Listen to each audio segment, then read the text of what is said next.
Hello everyone! Kumusta na kayong lahat? June 2, napakabilis, no?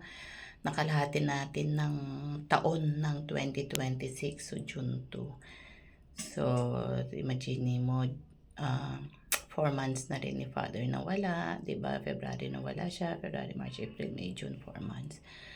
So, dito naman is 3 months ko na dito. So, manalangin tayo.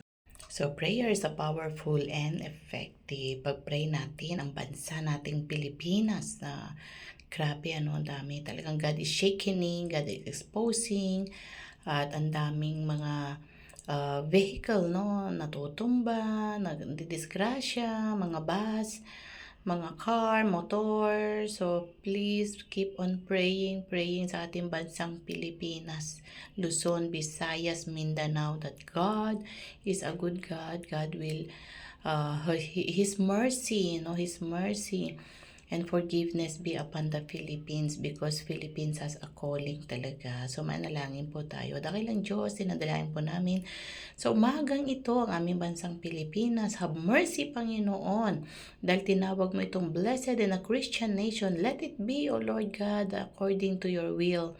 And even sa aming President, Senate, down sa pinakamababa, let it be, O Lord, expose. And thank you for the shaking, O Lord God. At hayaan mo, Panginoon, na matupad ang calling at nais mo, O Lord God. Kaya Father, na makita po nila, they will repent and they will acknowledge that you are God, na kailangan ng bawat isa, O Lord. Bless po lahat ng mga pananim, O Lord, at pag-iingat mo sa bawat family, O Lord God.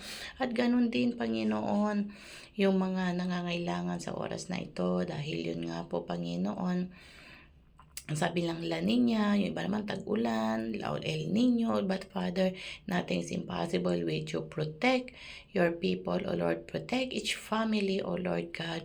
And even all the kids, especially this coming June, pasukan na po, Panginoon, na maging maayos ang mga bata, safe and sound po sila. Ang good health nila, ang the travel nila, O Lord, sa school, Lord, everything will be okay. Dalawakan mo, Panginoon.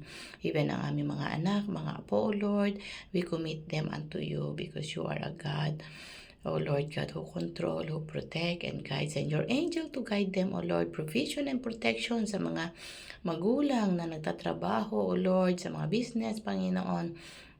At paulanin mo ang aming bansang Pilipinas, O Lord God. Kumalaw ka, Panginoon.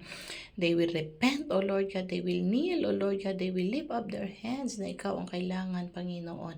Ang tunay na Diyos, ang walang iba kundi si Jesus, ang namatay sa krus at muling nabuhay para po sa aming lahat. Thank you, O Lord God.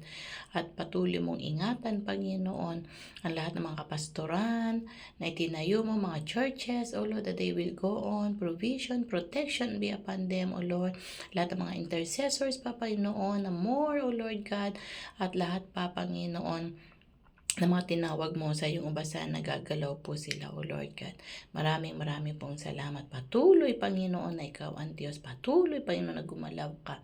At patuloy naman na lahat ng mga may sakit right now, hawakan mo sila, dalawin mo sila, heal them, O Lord God. Heal them in the name of Jesus. Ang mga nanglulupaypay, nanghihina, body, soul, spirit, lift up them, Panginoon. Embrace them, O Lord God. At ganun din, Panginoon, give them the fruit of the Holy Spirit, the love, the joy, the peace, O Lord, goodness, kindness, and self-control, Panginoon. Marami pong salamat, O Lord. At patuloy na ikaw ang Diyos, patuloy naman na ikaw, patuloy na maghari ka, at patuloy na ikaw ang kailangan ng bawat isa. Lord, we commit everything unto you. We thank you and we love you, O Lord. We know you know our hearts.